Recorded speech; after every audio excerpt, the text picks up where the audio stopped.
Hello दोस्तों, मैं Pankaj Kumar clear concept में आप सभी का स्वागत करता हूं। जैसा कि आप लोग को पता है कि अब शिक्षक नियुक्ति नियमावली 2023 आ चुका है, जिसके तहत अब जो भी शिक्षक बनेंगे उनके लिए बीपीएससी के द्वारा एक एग्जाम कंडक्ट किया जाएगा। उसमें आपको बैठना अनिवार्य कर दिया गया है।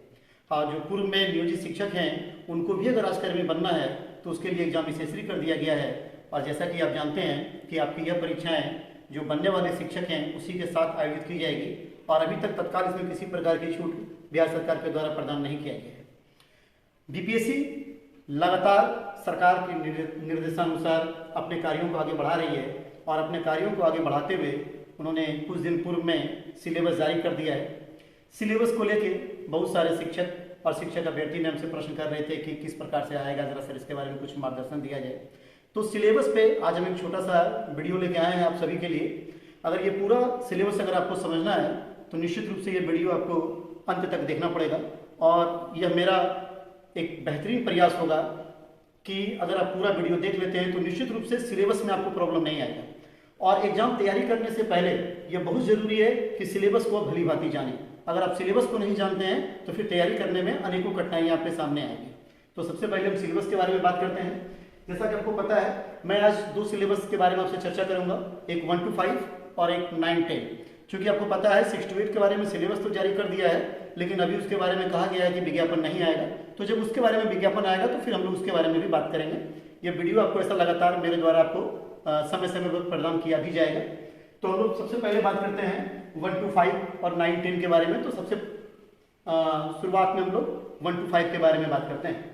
जैसा कि आप जानते हैं कि 1 to 5 हो या 9 या 10 हो, सभी वर्गों के लिए अनिवार्य है आपका पेपर फर्स्ट, आप उसको कह सकते हैं पेपर 1।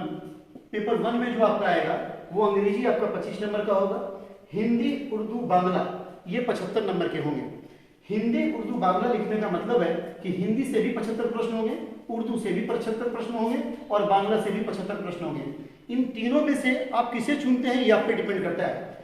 मुझे लगता है, जहां तक मैं समझता हूं, कि ज्यादातर लोगों का हिंदी ही पसंद होगा। कुछ लोग उर्दू भी लेंगे, बांग्ला नग्न होगा, नहीं के बराबर होगा, नाम मात्र ही लोग बांग्ला रखेंगे। तो अंग्रेजी आपके 25 अनिवार्य है, और हिंदी अगर आपके मैं हिंदी मान लेता हूं तो 75 है। ये कुल मिला के आपके 100 प्रश्न बनते हैं। ये 100 में से 30 नंबर लाना आपको अनिवार्य है। एक बात मैं स्पष्ट कर दूं कि बीपीएससी ने अपने सिलेबस में यह स्पष्ट कर दिया है कि पेपर फर्स्ट में, यानी ये जो क्वालिफाइंग पेपर होगा, इसमें किसी प्रकार का निगेटिव मार्किंग नहीं होगा, यानी इसमें नकारात्मक एक भी नंबर आपका काटा नहीं जाएगा। इससे यह स्पष्ट है कि आप 100 में से 100 क्वेश्चन का अटेम्प्ट लेंगे, जिसमें कि 30 नंबर आपको आना है। बहुत सारे लोगों ने यह प्रश्न किया था कि अंग्रेजी में 30% लाना पड़ेगा, फिर इसमें भी 30% लाना पड़ेगा। तो मैं क्लियर कर दूं, ऐसा बिल्कुल नहीं है। आप चाहें तो 25 में 25 इसमें ले और 5 ही इसमें लाएं, कुल मिला के आपको 30 लाना है। आप अंग्रेजी के 25 में बिल्कुल 0 ले आए, आप 75 में ही 30 ले आए, फिर भी आप पास माने जाएंगे। यानी कुल मिला के आप ये समझें कि 100 में से 30 नंबर लाने पर आपका फर्स्ट पेपर क्लियर माना जाएगा, क्वालिफाइंग माना जाएगा। हालांकि यह भी स्पष्ट है कि यह पेपर मेरिट में काम नहीं आएगा, इस पे आपका मेरिट नहीं बनेगा। अगर आप अपने मेरिट में जाना चाहते हैं, मुझे मेरिट बनाना है, तो सबसे महत्वपूर्ण आपका है, ये मैंने यहाँ पे क्लियर कर दिया है 1 to 5 के लिए, जिसका कि मैं कह सकता हूँ पेपर सेकंड भी नाम दे सकता हूँ। पेपर सेकंड ये समान अध्ययन है, जिस पर कि आपका मेरिट बनेगा, जिस पर कि आप शिक्षक के लिए फाइनली नियुक्त किए जाएंगे, वो आपका पेपर सेकंड है। लेकिन पेपर फर्स्ट पास करने के बाद ही पेपर सेकंड की गरिमा मानी जाएगी। अगर आप पेपर फर्स्ट में अगर आप फेल कर जाते हैं, 30 नंबर आप नहीं ला पाते हैं, तो निश्चित रूप से जान लीजिए पेपर सेकंड जो आपका पेपर होगा सम्मानित उनका, यह जांच में ही नहीं जाएगा, इसकी जांच ही नहीं की जाएगी। तो पेपर फर्स्ट में 30 नंबर लाना अनिवार्य है। और अब हम आते हैं पेपर सेकंड में। पेपर सेकंड, जिसका नाम कि जीएस दिया गया है, समान अध्ययन दिया गया है, इसमें गणित है, मानसिक क्षमता है, यानी जिसको हम लोग रीजनिंग कहते हैं, साइंस है, समान विज्ञान है, जिसमें कि फिजिक्स, केमिस्ट्री, बायोलॉजी आएगा, रसायन विज्ञान, भौतिकी और जीव विज्ञान रहेंगे, सामाजिक विज्ञान रहेंगे। सामाजिक विज्ञान का अर्थ हो गया, यहाँ पे आपको 4 सब्जेक्ट मिलेंगे। पहला आपको इतिहास मिलेगा, दूसरा आपको पॉलिटी मिलेगा, आप कह सकते हैं संविधान मिलेगा, जिसको हम लोग पूर्व में बचपन में नागरिक शास्त्र के नाम से पढ़ते थे, वो मिलेगा। फिर आपको ज्योग्राफी यानी भूगोल मिलेगा, और इसके अलावा आपको इकोनॉमिक्स भी मिलेगा। ये सब मिला के पूर्ण रूप से सामाजिक विज्ञान का एक पाठ्यक्रम तैयार होगा।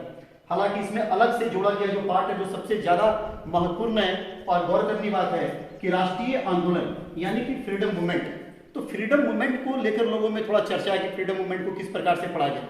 तो इसके लिए बहुत ज़्यादा सोचने की आवश्यकता नहीं है। ये जो आपका इतिहास का पेपर सामाजिक विज्ञान में आप पढ़ेंगे, अगर आप इतिहास को अगर अच्छी तरह से पढ़ लेते हैं तो इतिहास के चूंकि 3 भाग में इतिहास आते हैं। पहला आता है प्राचीन भारत, जिसे हम एंशिएंट हिस्ट्री कहते हैं। दूसरा आता है मध्यकालीन भारत, जिसे मेडिवल हिस्ट्री कहते हैं। और तीसरा आता है मॉडर्न हिस्ट्री, जिसे हम आधुनिक भारत कहते हैं। तो तीसरा पार्ट जो है मॉडर्न हिस्ट्री, आधुनिक भारत वाला, उसी में एक पार्ट आता है राष्ट्रीय आंदोलन। तो अगर आप सामाजिक विज्ञान को अगर आप बढ़िया से पढ़ लें तो उसी में आपका राष्ट्रीय आंदोलन है। हालांकि राष्ट्रीय आंदोलन की अगर देखी जाए कि कहां से कहां तक आएगा, तो यह जनरली आता है 1857 से 1947 तक। जितने भी आज़ादी के लिए भारतीयों के द्वारा जो संघर्ष किया गया वो सभी फ्रीडम मूवमेंट में आते हैं, स्वतंत्रता संग्राम में आते हैं। यानी कि आज़ादी के लिए जहां से हम लोगों ने लड़ाइयाँ शुरू की वो सारे फ्रीडम मूवमेंट में आ जाएंगे। और ऐसा हम लोग जानते हैं कि पहली लड़ाई हम लोग का सैनिक विद्रोह माना जाता है जो 1857 में हुआ था। तो वहां से लेकर 1947 तक का पूरा काल ये राष्ट्रीय आंदोलन में आ जाएगा। ये हो गया आपकी 1 to 5 की बात। तो 1 to 5 को मैं एक बार फिर से क्लियर कर दूं जो आपको समझ में आ जाए। पेपर फर्स्ट में आपके अंग्रेजी और हिंदी वाले प्रश्न आएंगे, जिसमें अंग्रेजी 25 और हिंदी 75 रहेगा। इसमें पूरी आपको 30 नंबर लाने हैं। इसमें नेगेटिव मार्किंग बिल्कुल भी नहीं है, आप 100 के 100 अटेम्प्ट लेंगे, इसमें कहीं कोई दिक्कत नहीं होगी। जबकि पेपर सेकंड जो है यह जीएस का पेपर है, इसमें गणित है, रीजनिंग है, ये सारे विषय हैं।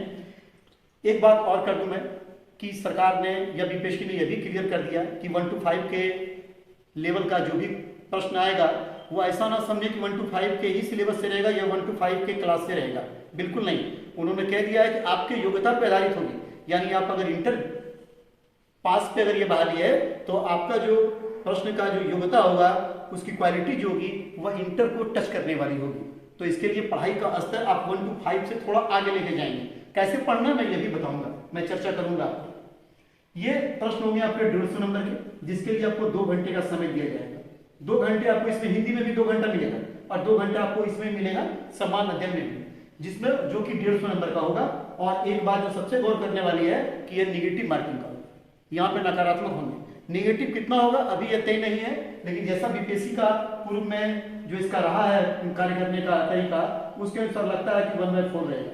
यानी 4 क्वेश्चन अगर आप गलत करते हैं तो एक सही क्वेश्चन भी आपका गलत माना जाएगा, यानी कि 1/4 के हिसाब से कटना चाहिए। जिसे हम लोग अगर देखें तो 0.25 हम लोग कहते हैं, 0.25। तो 0.25 के हिसाब से उम्मीद है कि निगेटिव रहेगा। ये सारी बातें हो गई 1 to 5 की। अगर आप 9-10 की बात करते हैं, जो स्टेट पास हैं और जो बीएड किए हुए हैं, वो अगर 9-10 में अगर एलिजिबल हैं और 9-10 में अगर फॉर्म फिलअप करते हैं तो उनके लिए हिंदी वाली सेक्टर सेम रहेगी। ये सभी के लिए मैंने शुरू में लिख दिया, सभी वर्गों के लिए अनिवार्य 1 to 5 भरे, 6 to 8 भरे, 9-10 भरे या 11-12 भरे, सभी के लिए यह पेपर सामान्य रहेगा, सेम प्रकार का रहेगा। निगेटिव मार्किंग नहीं रहेगी। अंग्रेजी 25 रहेगा, हिंदी, उर्दू और बांग्ला के 75 प्रश्न रहेंगे। आप जिसको चुनना चाहें आप चुन सकते हैं। लेकिन अगर पेपर सेकंड की बात करेंगे, जिस प्रकार हम लोगों ने 1 to 5 में किया था, तो पेपर सेकंड की अगर बात करेंगे तो यहाँ पे भी जीएस रहेगा आपको 150 नंबर। लेकिन यहाँ पे थोड़ा तरीका अलग रहेगा।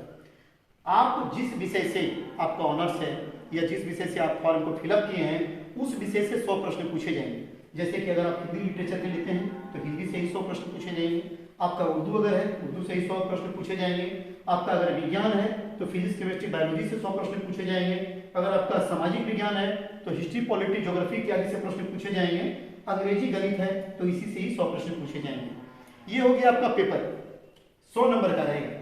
इसी में नीचे में 50 नंबर रहेगा आपके गणित से, सामान्य जागरूकता यानी रीजनिंग से, फिर वही सामान्य विज्ञान से और भूगोल और राष्ट्रीय आंदोलन।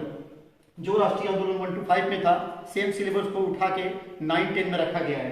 जो 1 to 5 का भूगोल में कैटेगरिया था, सामान्य विज्ञान का कैटेगरिया थी, सेम उठा के उसको 9-10 में रखा गया है। सिर्फ यहाँ पे डिफरेंसेस कर दिया गया है कि यहाँ पर जो 1 to 5 में 150 प्रश्न आएगा वो पूरा फॉर्म मिक्सचर आएगा, लेकिन यहाँ पे 100 प्रश्न आपका जो फॉर्म फिलअप का तरीका होगा, जो आपका ऑनर्स होगा, जिस सब्जेक्ट के लिए आप योग्य माने जाएंगे उसकी योग्यता से ही आपके 100 प्रश्न आएंगे।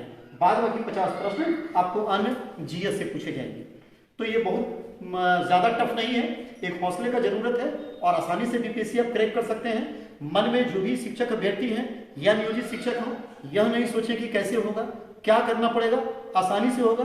अभी बहुत समय 2 से 3 महीना है। अगर आप मन से लग जाते हैं तो तैयारी में जरा भी दिक्कत नहीं आएगी। मेरा जहां तक मेरी जानकारी है, मैं फुल्ली सपोर्ट के लिए आपके लिए खड़ा हूं।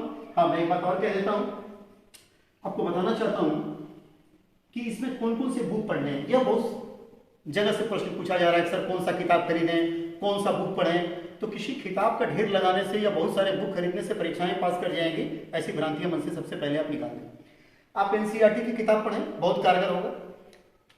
कुछ जीएस की छोटी छोटी किताबें जैसे लूसेंट वगैरह भी ले सकते हैं, है ना। उसको आप बहुत डीपली नहीं, लेकिन एक बेस बनाने के लिए आपके लिए उपयोगी साबित होगा, निश्चित रूप से साबित होगा। और 1 to 5 जिस क्लास में पढ़ाते हैं, या 1 to 8 तक का जो बच्चों को पढ़ाते हैं, जो सरकारी स्कूल की किताबें हैं, उसका भी अध्ययन आप बखूबी करें, क्योंकि वहां से भी कुछ प्रश्न निकल के आएगा। उसको आप नेगलेक्ट करके नहीं चलेंगे, वो आपका बेस बनाएगा। और अपर के लिए आप एनसीईआरटी हो गए, लूसेंट हो गए, या अन्य किताब जो मार्केट में दृष्टि की आती है, प्रतियोगिता दर्पण की आती है, आप वहां से एक बेहतरीन तैयारी कर सकते हैं। मैं जो आपके लिए नेक्स्ट वीडियो लेके आऊंगा वो मैं राष्ट्रीय आंदोलन से शुरू करूंगा। जहां तक जो भी मेरी जानकारी है, मैं चाहूंगा कि मैं आप तक शेयर करूं। जहां पर कुछ गलतियां हो जाए, वहां आप उनको कमेंट के द्वारा बता सकते हैं। किसी भी तरह के प्रॉब्लम को हमसे आप शेयर कर सकते हैं। जहां तक मेरा नॉलेज होगा, वहां तक उसको हम दूर करने का प्रयास करेंगे। थैंक यू, मिलते हैं अगले वीडियो में। Thank you.